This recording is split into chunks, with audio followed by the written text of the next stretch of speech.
Isaac hugged awkwardly. "How are you feeling?" Isaac asked. "Everything tastes like pennies. Aside from that, I'm on a roller coaster that only goes up, kid," Gus answered. Isaac laughed. "How are the eyes?" "Oh, excellent," he said. "I mean, they're not in my head is the only problem." "Awesome, yeah," Gus said. "Not to one-up you or anything, but my body is made out of cancer."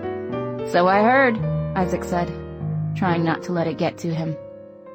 He fumbled toward Gus's hand and found only his thigh. "I'm taken," Gus said. Isaac's mom brought over 2 dining room chairs, and Isaac and I sat down next to Gus. I took Gus's hand, stroking circles around the space between his thumb and forefinger. The adults headed down to the basement to commiserate or whatever, leaving the 3 of us alone in the living room. After a while, Augustus turned his head to us, the waking up slow. "How's Monica?" he asked. "Haven't heard from her once," Isaac said.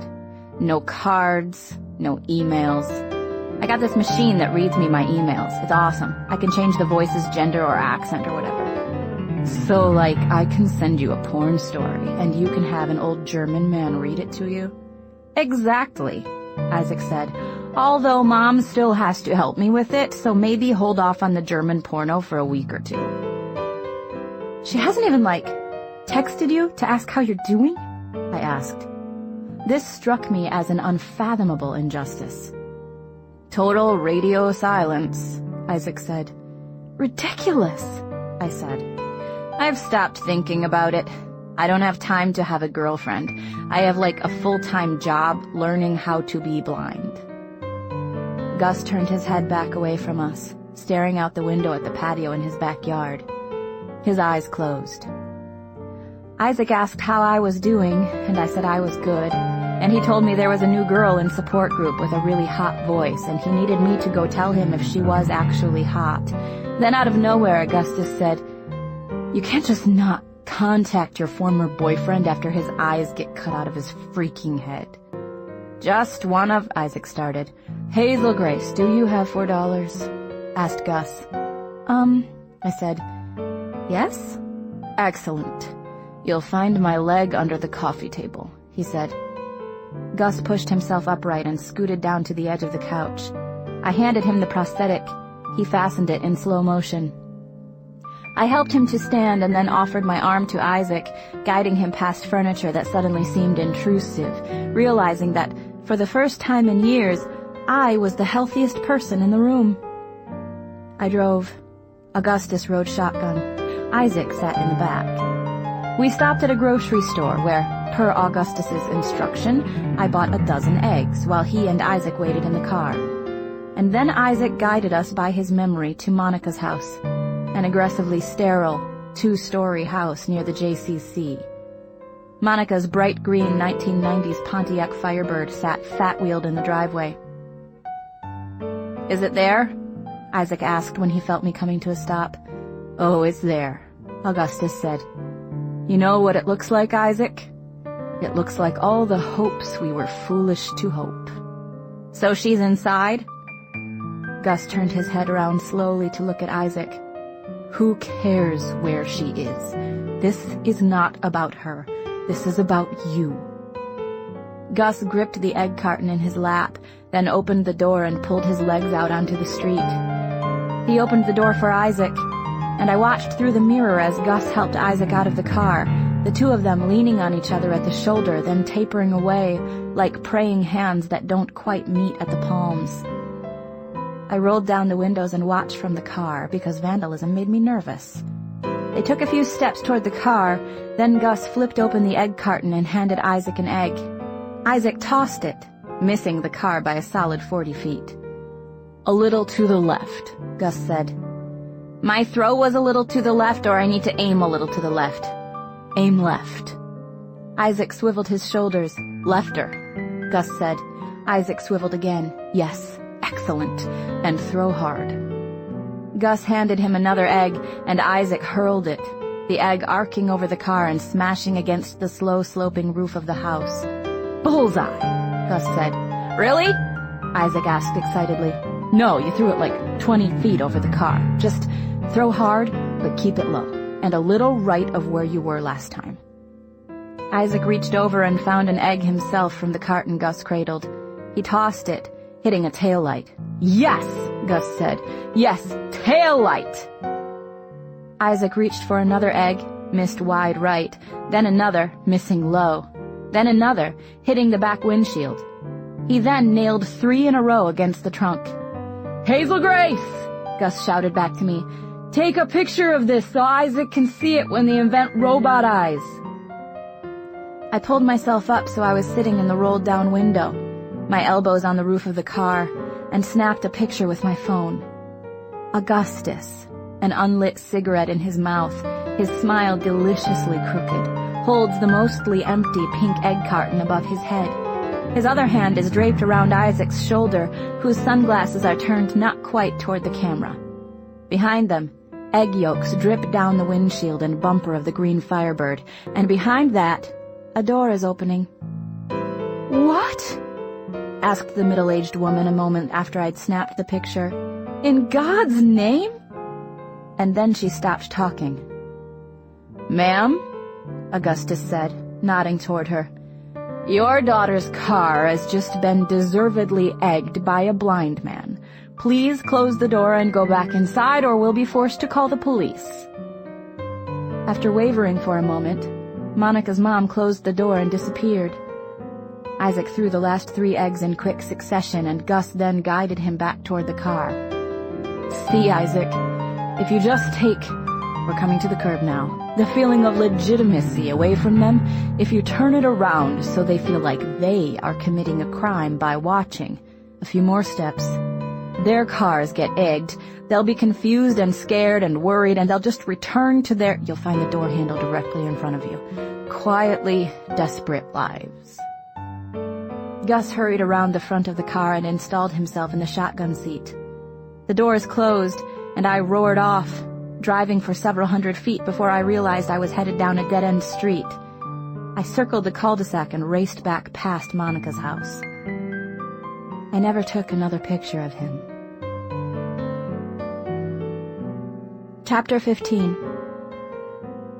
A few days later, at Gus's house, his parents and my parents and Gus and me all squeezed around the dining room table, eating stuffed peppers on a tablecloth that had, according to Gus's dad, last seen use in the previous century. My dad: "Emily, this risotto."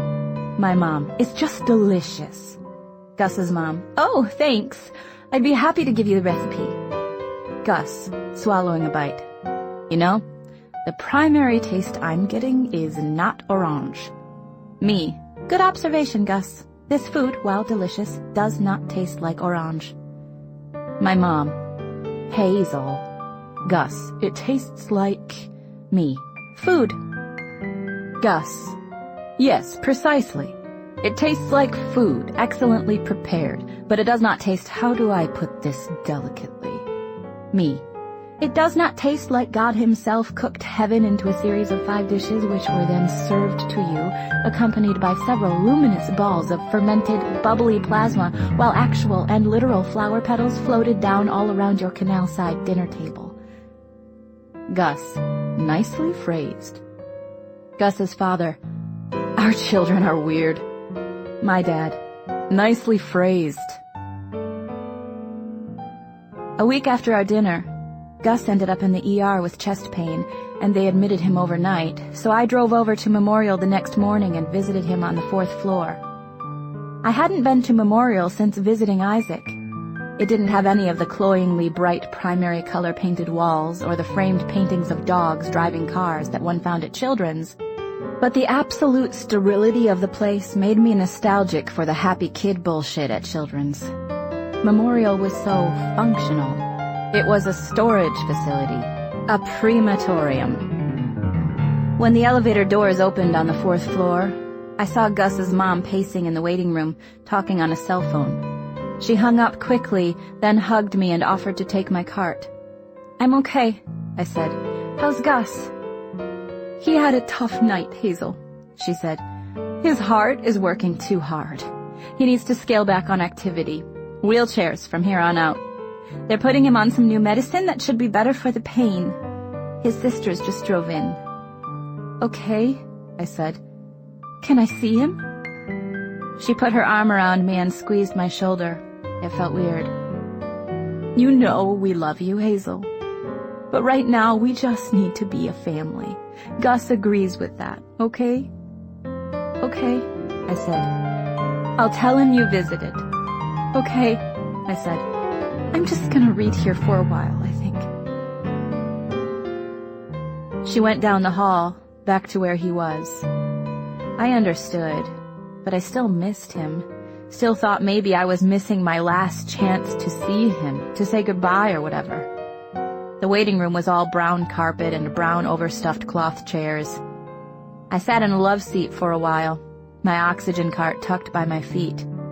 I'd worn my Chuck Taylors and my Ceci n'est pas une pipe shirt, the exact outfit I'd been wearing 2 weeks before on the late afternoon of the Venn diagram, and he wouldn't see it. I started scrolling through the pictures on my phone, a backward flip book of the last few months, beginning with him and Isaac outside of Monica's house and ending with the first picture I'd taken of him on the drive to Funky Bones. It seemed like forever ago, like we'd had this brief but still infinite forever. Some infinities are bigger than other infinities.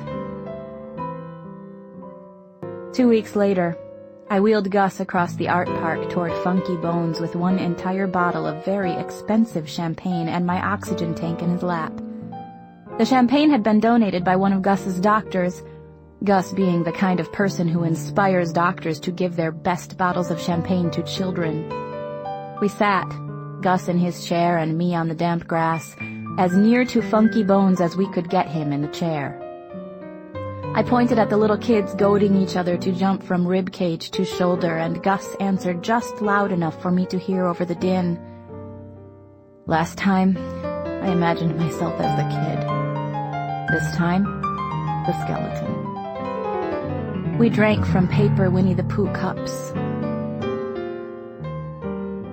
Chapter 16. A typical day with late-stage Gus. I went over to his house about noon, after he had eaten and puked up breakfast. He met me at the door in his wheelchair, no longer the muscular, gorgeous boy who stared at me at support group, but still half smiling, still smoking his unlit cigarette, his blue eyes bright and alive. We ate lunch with his parents at the dining room table. Peanut butter and jelly sandwiches and last night's asparagus. Gus didn't eat. I asked how he was feeling. Grand, he said. And you? Good. What did you do last night? I slept quite a lot. I want to write you a sequel, Hazel Grace, but I'm just so damn tired all the time. You can just tell it to me, I said. Well, I stand by my pre-Van Houten analysis of the Dutch tulip man. Not a con man, but not as rich as he was letting on. And what about Anna's mom? Haven't settled on an opinion there. Patience, Grasshopper. Augustus smiled. His parents were quiet, watching him, never looking away, like they just wanted to enjoy the Gus Waters show while it was still in town. Sometimes I dream that I'm writing a memoir. A memoir would be just the thing to keep me in the hearts and memories of my adoring public. Why do you need an adoring public when you've got me? I asked. Hazel Grace. When you're as charming and physically attractive as myself, it's easy enough to win over people you meet. But getting strangers to love you, now, that's the trick. I rolled my eyes. After lunch, we went outside to the backyard. He was still well enough to push his own wheelchair, pulling miniature wheelies to get the front wheels over the bump in the doorway. Still athletic in spite of it all. Blessed with balance and quick reflexes that even the abundant narcotics could not fully mask. His parents stayed inside, but when I glanced back into the dining room, they were always watching us.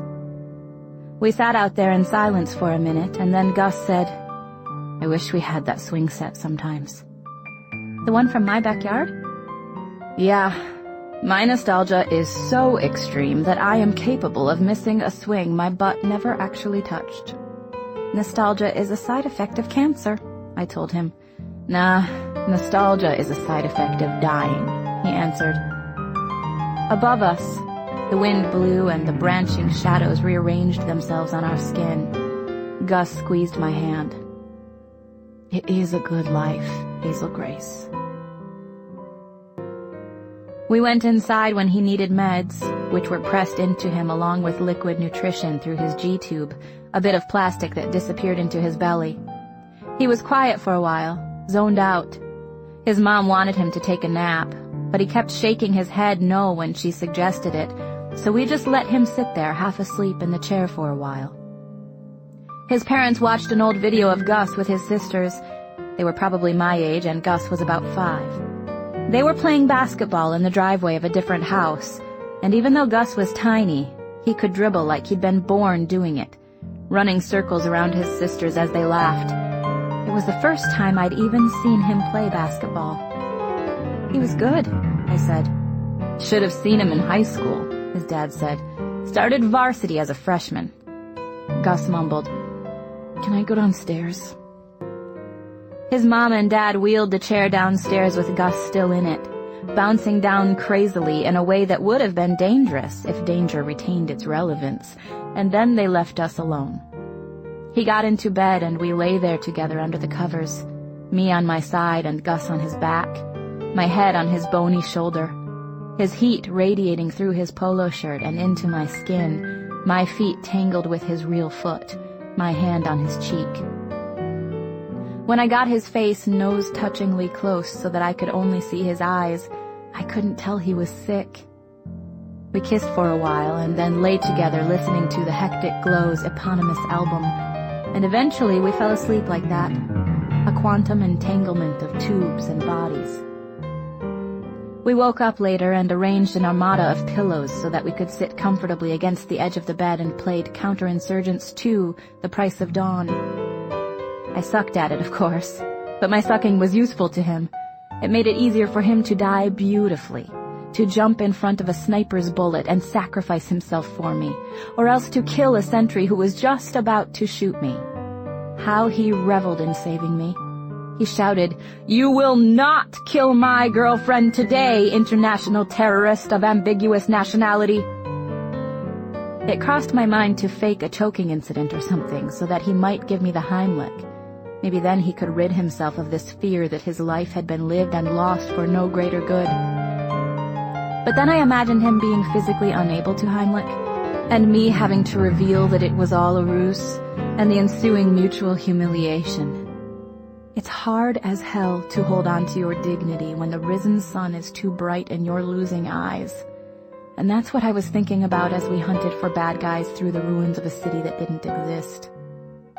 Finally, his dad came down and dragged Gus back upstairs, and in the entryway, beneath an encouragement telling me that friends are forever, I knelt to kiss him goodnight. I went home and ate dinner with my parents, leaving Gus to eat and puke up his own dinner. After some TV, I went to sleep. I woke up. Around noon, I went over there again. Chapter 17.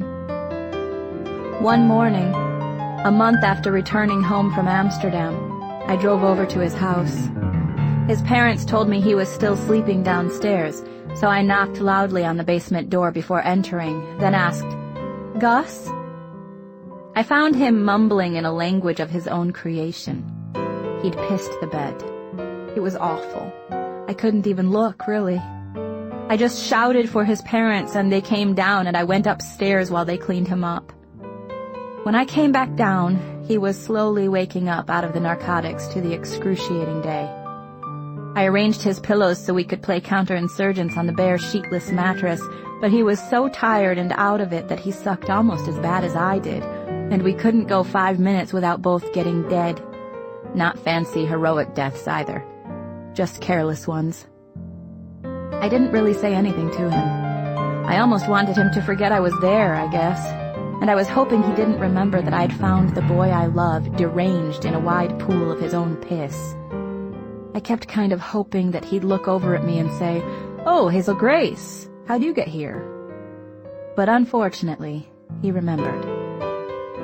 With each passing minute, I'm developing a deeper appreciation of the word mortified, he said finally. I've pissed the bed, Gus, believe me. It's no big deal. You used, he said, and then took a sharp breath, to call me Augustus.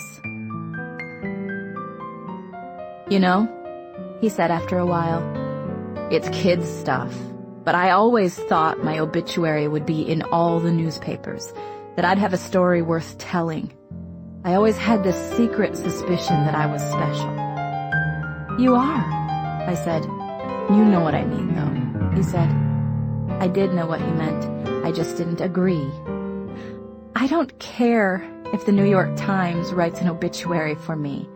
I just want you to write one, I told him. You say you're not special because the world doesn't know about you, but that's an insult to me. I know about you. I don't think I'm gonna make it to write your obituary, he said, instead of apologizing. I was so frustrated with him. I just want to be enough for you, but I never can be. This can never be enough for you, but this is all you get. You get me and your family and this world. This is your life. I'm sorry if it sucks, but you're not going to be the first man on Mars, and you're not going to be an NBA star, and you're not going to hunt Nazis. I mean, look at yourself, Gus. He didn't respond. I don't mean, I started. Oh, you meant it, he interrupted. I started to apologize, and he said, no, I'm sorry. You're right. Let's just play. So we just played. Chapter 18. I woke up to my phone singing a song by The Hectic Glow, Gus's favorite. That meant he was calling, or someone was calling from his phone. I glanced at the alarm clock. 2:35 a.m. He's gone, I thought as everything inside of me collapsed into a singularity. I could barely creak out a, hello? I waited for the sound of a parent's annihilated voice.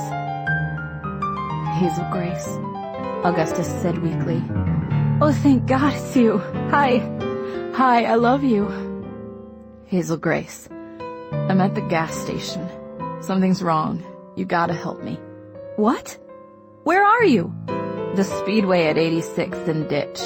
I did something wrong with the G-tube and I can't figure it out, and I'm calling 911, I said. No. They'll take me to a hospital. Hazel, listen to me.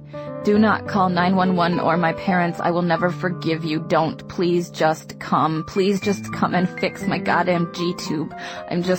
God, this is the stupidest thing. I don't want my parents to know I'm gone. Please. I have the medicine with me. I just can't get it in. Please. He was crying. I'd never heard him sob like this except from outside his house before Amsterdam. Okay, I said. I'm leaving now. I took the BiPAP off and connected myself to an oxygen tank, lifted the tank into my cart, and put on sneakers to go with my pink cotton pajama pants and a Butler basketball t-shirt which had originally been Gus's. I grabbed the keys from the kitchen drawer where Mom kept them and wrote a note in case they woke up while I was gone. Went to check on Gus. It's important. Sorry. Love, H. As I drove the couple miles to the gas station, I woke up enough to wonder why Gus had left the house in the middle of the night. Maybe he'd been hallucinating, or his martyrdom fantasies had gotten the better of him. I sped up Ditch Road past flashing yellow lights, going too fast partly to reach him and partly in the hopes a cop would pull me over and give me an excuse to tell someone that my dying boyfriend was stuck outside of a gas station with a malfunctioning G-tube. But no cop showed up to make my decision for me. There were only 2 cars in the lot. I pulled up next to his. I opened the door. The interior lights came on. Augustus sat in the driver's seat, covered in his own vomit, his hands pressed to his belly where the G-tube went in. Hi, he mumbled. Oh, God, Augustus, we have to get you to a hospital. Please just look at it. I gagged from the smell but bent forward to inspect the place above his belly button where they'd surgically installed the tube. The skin of his abdomen was warm and bright red. "Gus, I think something's infected. I can't fix this. Why are you here? Why aren't you home?" He puked without even the energy to turn his mouth away from his lap. "Oh, sweetie," I said. "I wanted to buy a pack of cigarettes," he mumbled. "I lost my pack. Or they took it away from me, I don't know. They said they'd get me another one, but I wanted to do it myself. Do one little thing myself." He was staring straight ahead. Quietly, I pulled out my phone and glanced down to dial 911. "I'm sorry," I told him. 911, what is your emergency?" "Hi, I'm at the speedway at 86th and Ditch, and I need an ambulance. The great love of my life has a malfunctioning G-tube." He looked up at me. It was horrible. I could hardly look at him. The Augustus Waters of the crooked smiles and unsmoked cigarettes was gone, replaced by this desperate, humiliated creature sitting there beneath me. This is it. I can't even not smoke anymore. "Gus, I love you. Where is my chance to be somebody's Peter Van Houten?" He hit the steering wheel weakly, the car honking as he cried. He leaned his head back, looking up. "I hate myself, I hate myself, I hate this, I hate it. I disgust myself, I hate it, I hate it, I hate it. Just let me fucking die." According to the conventions of the genre, Augustus Waters kept his sense of humor till the end, did not for a moment waver in his courage, and his spirit soared like an indomitable eagle until the world itself could not contain his joyous soul. But this was the truth. A pitiful boy who desperately wanted not to be pitiful, screaming and crying, poisoned by an infected G-tube that kept him alive, but not alive enough. I wiped his chin and grabbed his face in my hands and knelt down close to him so that I could see his eyes, which still lived. "I'm sorry. I wish it was like that movie, with the Persians and the Spartans." "Me too," he said. "But it isn't," I said. "I know," he said. "There are no bad guys." "Yeah. Even cancer isn't a bad guy, really. Cancer just wants to be alive." "Yeah." "You're okay," I told him. I could hear the sirens. "Okay," he said. He was losing consciousness. "Gus, you have to promise not to try this again. I'll get you cigarettes, okay?" He looked at me. His eyes swam in their sockets. "You have to promise." He nodded a little, and then his eyes closed, his head swiveling on his neck. "Gus," I said, "stay with me." "Read me something," he said as the goddamned ambulance roared right past us. So while I waited for them to turn around and find us, I recited the only poem I could bring to mind, The Red Wheelbarrow by William Carlos Williams. So much depends upon a red wheelbarrow, glazed with rainwater, beside the white chickens. Williams was a doctor. It seemed to me like a doctor's poem. The poem was over, but the ambulance was still driving away from us, so I kept writing it. "And so much depends," I told Augustus, "upon a blue sky cut open by the branches of the trees above. So much depends upon the transparent G-tube erupting from the gut of the blue-lipped boy. So much depends upon this observer of the universe."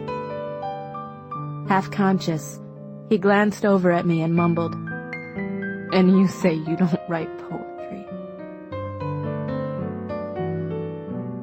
Chapter 19. He came home from the hospital a few days later, finally and irrevocably robbed of his ambitions. It took more medication to remove him from the pain. He moved upstairs permanently, into a hospital bed near the living room window. These were days of pajamas and beard scruff, of mumblings and requests and him endlessly thanking everyone for all they were doing on his behalf. One afternoon, he pointed vaguely toward a laundry basket in the corner of the room and asked me, "What's that?" "That laundry basket?" "No, next to it." "I don't see anything next to it." "It's my last shred of dignity. It's very small." The next day, I let myself in. They didn't like me to ring the doorbell anymore because it might wake him up. His sisters were there with their banker husbands and 3 kids, all boys, who ran up to me and chanted, "Who are you? Who are you? Who are you?" running circles around the entryway like lung capacity was a renewable resource. I'd met the sisters before, but never the kids or their dads. "I'm Hazel," I said. "Gus has a girlfriend," one of the kids said. "I am aware that Gus has a girlfriend," I said. "She's got boobies," another said. "Is that so?" "Why do you have that?" the first one asked, pointing at my oxygen cart. "It helps me breathe," I said. "Is Gus awake?" "No, he's sleeping." "He's dying," said another. "He's dying," the third one confirmed, suddenly serious. It was quiet for a moment, and I wondered what I was supposed to say, but then one of them kicked another and they were off to the races again, falling all over each other in a scrum that migrated toward the kitchen. I made my way to Gus's parents in the living room and met his brothers-in-law, Chris and Dave. I hadn't gotten to know his half-sisters, really, but they both hugged me anyway. Julie was sitting on the edge of the bed, talking to a sleeping Gus in precisely the same voice that one would use to tell an infant he was adorable, saying, "Oh, Gussie, Gussie, our little Gussie, Gussie." Our Gussie? Had they acquired him? "What's up, Augustus?" I said, trying to model appropriate behavior. "Our beautiful Gussie," Martha said, leaning in toward him. I began to wonder if he was actually asleep or if he'd just laid a heavy finger on the pain pump to avoid the attack of the well-meaning sisters. He woke up after a while, and the first thing he said was, "Hazel," which I have to admit made me kind of happy, like maybe I was part of his family too. "Outside," he said quietly. "Can we go?" We went. His mom pushing the wheelchair, sisters and brothers-in-law and dad and nephews and me trailing. It was a cloudy day, still and hot as summer settled in. He wore a long-sleeve navy t-shirt and fleece sweatpants. He was cold all the time for some reason. He wanted some water, so his dad went and got some for him. Martha tried to engage Gus in conversation, kneeling down next to him and saying, "You've always had such beautiful eyes." He nodded a little. One of the husbands put an arm on Gus's shoulder and said, "How's that fresh air feel?" Gus shrugged. "Do you want meds?" his mom asked, joining the circle kneeling around him. I took a step back, watching as the nephews tore through a flower bed on their way to the little patch of grass in Gus's backyard. They immediately commenced to play a game that involved throwing one another to the ground. "Kids!" Julie shouted vaguely. "I can only hope," Julie said, turning back to Gus, "they grow into the kind of thoughtful, intelligent young men you've become." I resisted the urge to audibly gag. "He's not that smart," I said to Julie. "She's right. It's just that most really good-looking people are stupid, so I exceed expectations." "Right, it's primarily his hotness," I said. "It can be sort of blinding," he said. "It actually did blind our friend Isaac," I said. "Terrible tragedy that, but can I help my own deadly beauty?" "You cannot." "It is my burden, this beautiful face, not to mention your body. Seriously. Don't even get me started on my hot bod. You don't want to see me naked, Dave. Seeing me naked actually took Hazel Grace's breath away," he said, nodding toward the oxygen tank. "Okay, enough," Gus's dad said. And then out of nowhere, His dad put an arm around me and kissed the side of my head and whispered, "I thank God for you every day, kid." Anyway, that was the last good day I had with Gus until the last good day. Chapter 20. One of the less bullshitty conventions of the Cancer Kid genre is the Last Good Day convention, wherein the victim of cancer finds herself with some unexpected hours when it seems like the inexorable decline has suddenly plateaued, when the pain is for a moment bearable. The problem, of course, is that there's no way of knowing that your last good day is your last good day. At the time, it is just another good day. I'd taken a day off from visiting Augustus because I was feeling a bit unwell myself. Nothing specific, just tired. It had been a lazy day, and when Augustus called just after 5 p.m., I was already attached to the BiPAP, which we'd dragged out to the living room so I could watch TV with Mom and Dad. "Hi, Augustus," I said. He answered in the voice I'd fallen for. "Good evening, Hazel Grace. Do you suppose you could find your way to the literal heart of Jesus around 8 p.m.? Yes? Excellent. Also, if it's not too much trouble, please prepare a eulogy." I said. "I love you," he said. "And I you," I answered. Then the phone clicked off. I said, "I have to go to support group at 8 tonight. Emergency session." My mom muted the TV. "Is everything okay?" I looked at her for a second, my eyebrows raised. "I assume that's a rhetorical question." "But why would there—" "Because Gus needs me. For some reason. It's fine. I can drive." I fiddled with the BiPAP so Mom would help me take it off, but she didn't. "Hazel," she said, "your dad and I feel like we hardly even see you anymore." "Particularly those of us who work all week," Dad said. "He needs me," I said, finally unfastening the BiPAP myself. "We need you too, kiddo," my dad said. He took hold of my wrist like I was a 2-year-old about to dart out into the street and gripped it. "Well, get a terminal disease, Dad, and then I'll stay home more."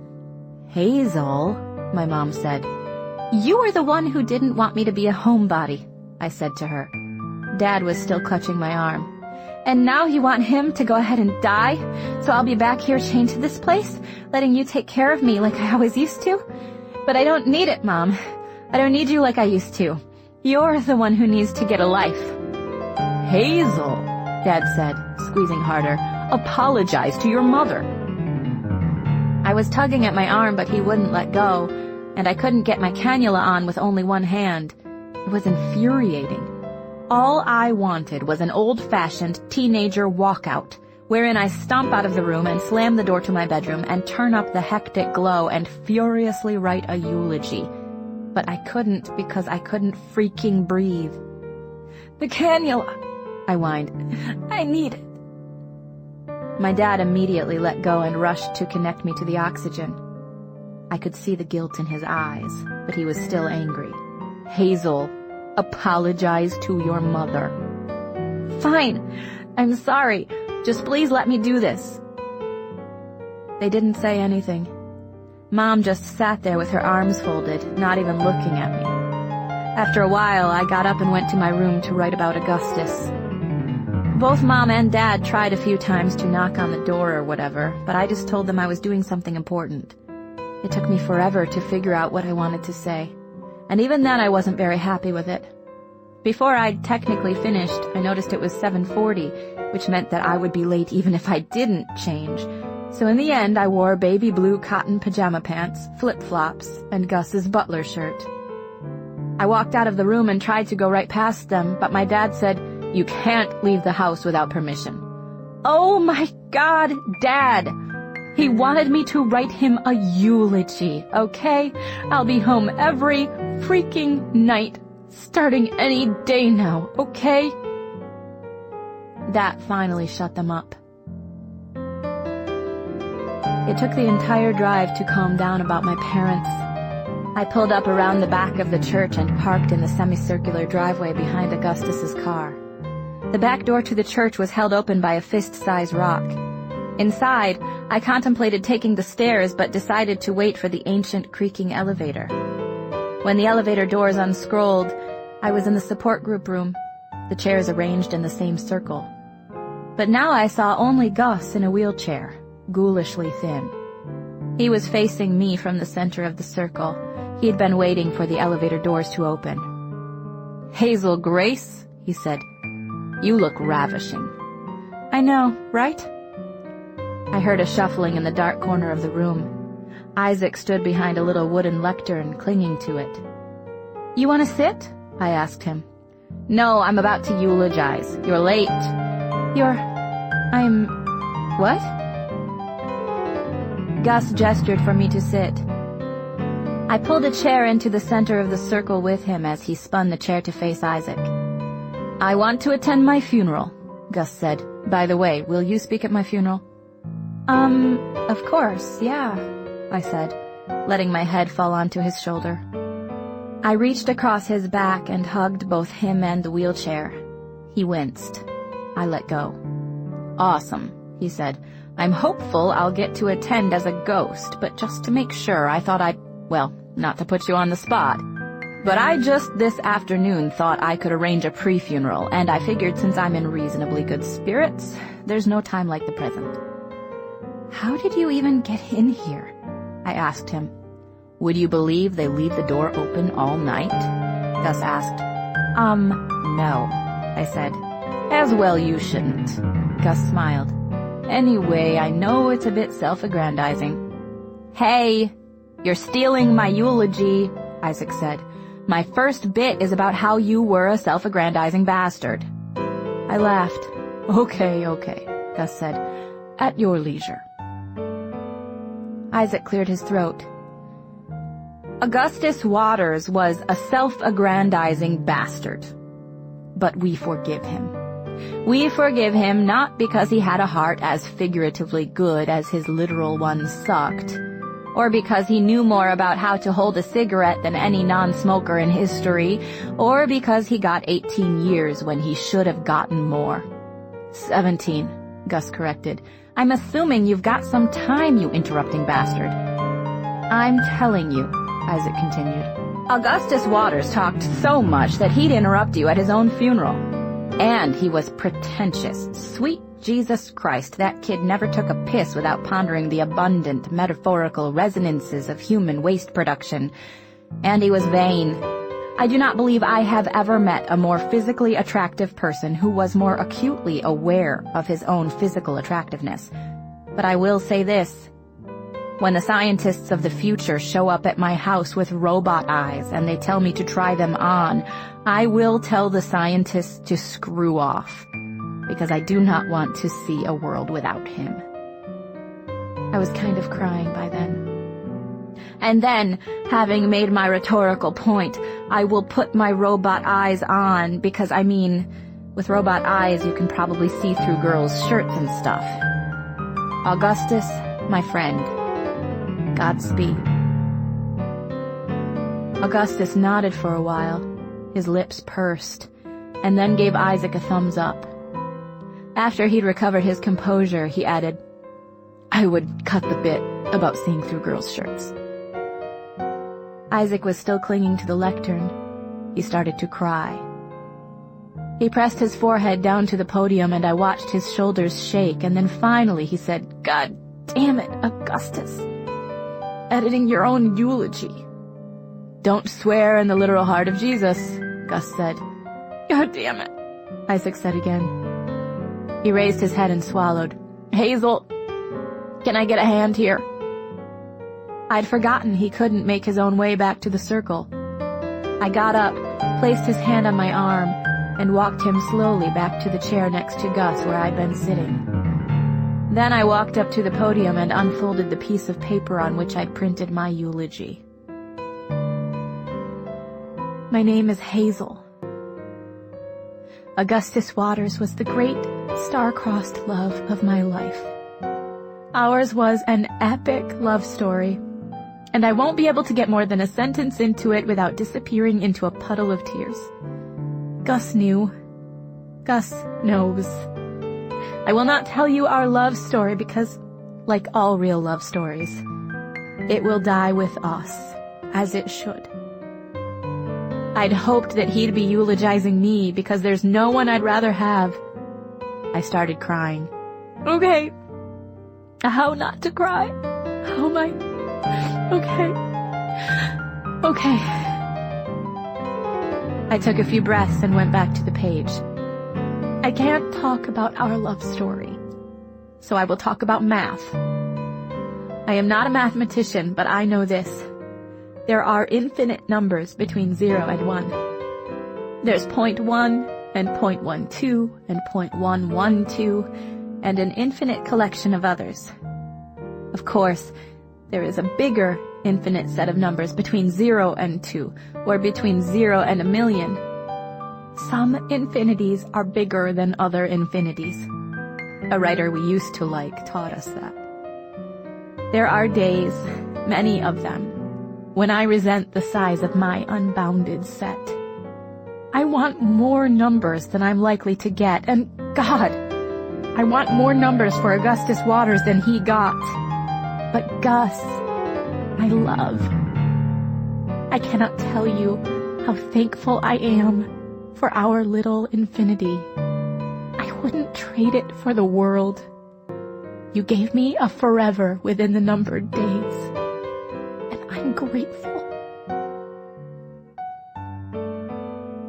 Chapter 21. Augustus Waters died 8 days after his pre-funeral, at Memorial, in the ICU, when the cancer, which was made of him, finally stopped his heart, which was also made of him. He was with his mom and dad and sisters. His mom called me at 3:30 in the morning. I'd known, of course, that he was going. I'd talked to his dad before going to bed, and he told me it could be tonight. But still, when I grabbed the phone from the bedside table and saw Gus's mom on the caller ID, everything inside of me collapsed. She was just crying on the other end of the line, and she told me she was sorry. And I said I was sorry too, and she told me that he was unconscious for a couple hours before he died. My parents came in then, looking expectant, and I just nodded, and they fell into each other, feeling, I'm sure, the harmonic terror that would in time come for them directly. I called Isaac, who cursed life and the universe and God himself, and who said, where are the goddamn trophies to break when you need them? And then I realized there was no one else to call, which was the saddest thing. The only person I really wanted to talk to about Augustus Waters' death was Augustus Waters. My parents stayed in my room forever until it was morning, and finally Dad said, do you want to be alone? And I nodded, and Mom said, we'll be right outside the door. Me thinking, I don't doubt it. It was unbearable. The whole thing. Every second worse than the last. I just kept thinking about calling him, wondering what would happen, if anyone would answer. In the last weeks, we'd been reduced to spending our time together in recollection, but that was not nothing. The pleasure of remembering had been taken from me because there was no longer anyone to remember with. It felt like losing your co-rememberer meant losing the memory itself, as if the things we'd done were less real and important than they had been hours before. When you go into the ER, one of the first things they ask you to do is to rate your pain on a scale of 1 to 10, and from there they decide which drugs to use and how quickly to use them. I'd been asked this question hundreds of times over the years, and I remember once early on when I couldn't get my breath, and it felt like my chest was on fire, flames licking the inside of my ribs, fighting for a way to burn out of my body. My parents took me to the ER. A nurse asked me about the pain, and I couldn't even speak, so I held up 9 fingers. Later, after they'd given me something, The nurse came in and she was kind of stroking my hand while she took my blood pressure, and she said, "You know how I know you're a fighter? You called a 10 a 9. But that wasn't quite right. I called it a 9 because I was saving my 10. And here it was, the great and terrible 10, slamming me again and again as I lay still and alone in my bed, staring at the ceiling. The waves tossing me against the rocks, then pulling me back out to sea so they could launch me again into the jagged face of the cliff, leaving me floating face up on the water, undrowned. Finally, I did call him. His phone rang 5 times and then went to voicemail. "You've reached the voicemail of Augustus Waters," he said, the clarion voice I'd fallen for. "Leave a message." It beeped.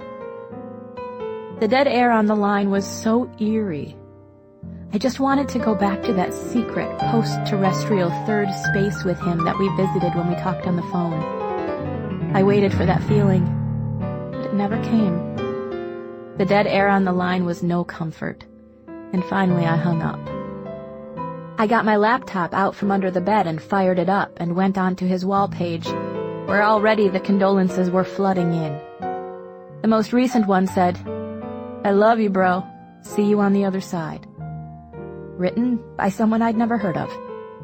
In fact, almost all of the wall posts, which arrived nearly as fast as I could read them, were written by people I'd never met and whom he'd never spoken about.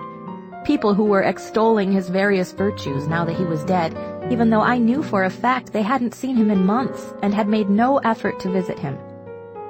I wondered if my wall would look like this if I died, or if I'd been out of school and life long enough to escape widespread memorialization. I kept reading. "I miss you already, bro. I love you, Augustus. God bless you and keep you. You'll live forever in our hearts, big man." That particularly galled me, because it implied the immortality of those left behind. You will live forever in my memory because I will live forever. I am your God now, dead boy. I own you. Thinking you won't die is yet another side effect of dying.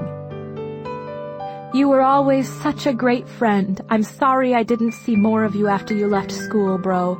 I bet you're already playing ball in heaven. I imagined the Augustus Waters analysis of that comment. If I am playing basketball in heaven, does that imply a physical location of a heaven containing physical basketballs? Who makes the basketballs in question? Are there less fortunate souls in heaven who work in a celestial basketball factory so that I can play? Or did an omnipotent God create the basketballs out of the vacuum of space? Is this heaven in some kind of unobservable universe where the laws of physics don't apply? And if so, why in the hell would I be playing basketball when I could be flying or reading or looking at beautiful people or something else I actually enjoy? It's almost as if the way you imagine my dead self says more about you than it says about either the person I was or the whatever I am now. His parents called around noon to say the funeral would be in 5 days, on Saturday. I pictured a church packed with people who thought he liked basketball, and I wanted to puke, but I knew I had to go, since I was speaking and everything. When I hung up, I went back to reading his wall. Just heard that Gus Waters died after a lengthy battle with cancer. Rest in peace, buddy. I knew these people were genuinely sad, and that I wasn't really mad at them. I was mad at the universe. Even so, it infuriated me. You get all these friends just when you don't need friends anymore. I wrote a reply to his comment. We live in a universe devoted to the creation and eradication of awareness. Augustus Waters did not die after a lengthy battle with cancer. He died after a lengthy battle with human consciousness, a victim, as you will be, of the universe's need to make and unmake all that is possible. I posted it and waited for someone to reply, refreshing over and over again. Nothing. My comment got lost in the blizzard of new posts. Everyone was going to miss him so much. Everyone was praying for his family. I remembered Van Houten's letter. Writing does not resurrect, it buries. After a while, I went out into the living room to sit with my parents and watch TV. I couldn't tell you what the show was, but at some point, my mom said, "Hazel, what can we do for you?" And I just shook my head. I started crying again. "What can we do?" Mom asked again. I shrugged. But she kept asking, as if there were something she could do. Until finally I just kind of crawled across the couch into her lap, and my dad came over and held my legs really tight. And I wrapped my arms all the way around my mom's middle, and they held on to me for hours while the tide rolled in. Chapter 22.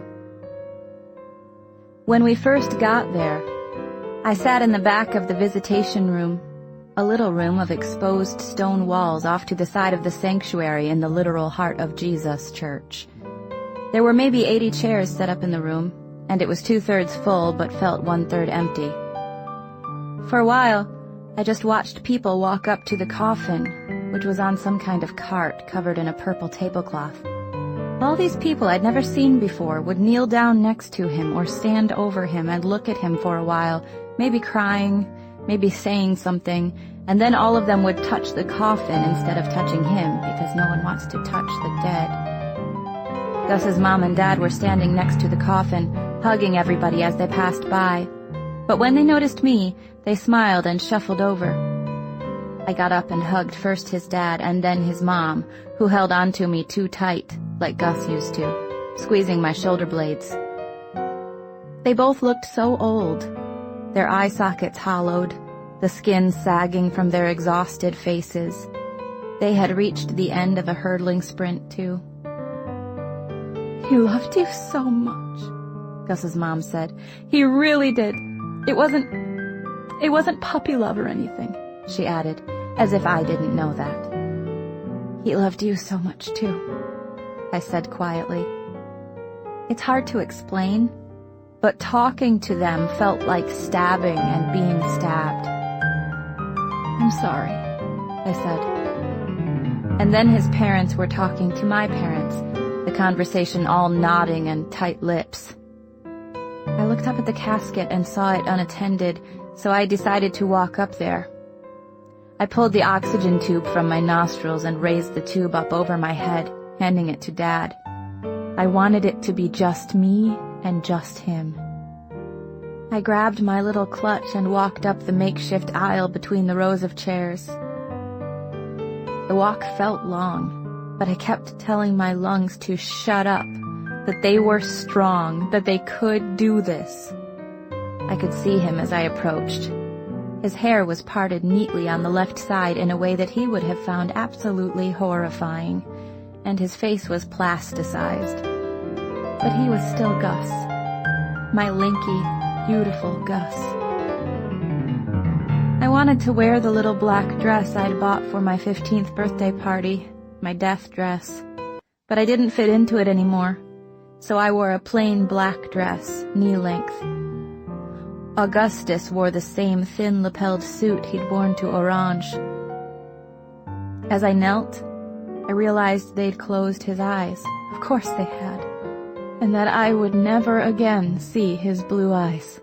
"I love you, present tense," I whispered, and then put my hand on the middle of his chest and said, "It's okay, Gus.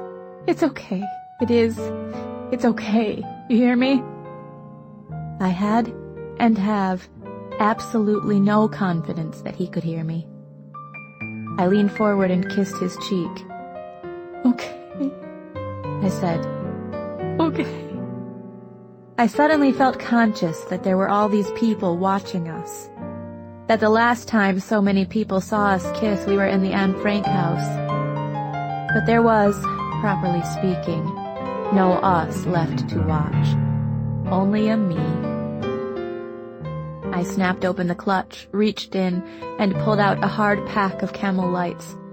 In a quick motion I hoped no one behind would notice, I snuck them into the space between his side and the coffin's plush silver lining. You can light these, I whispered to him. I won't mind. While I was talking to him, Mom and Dad had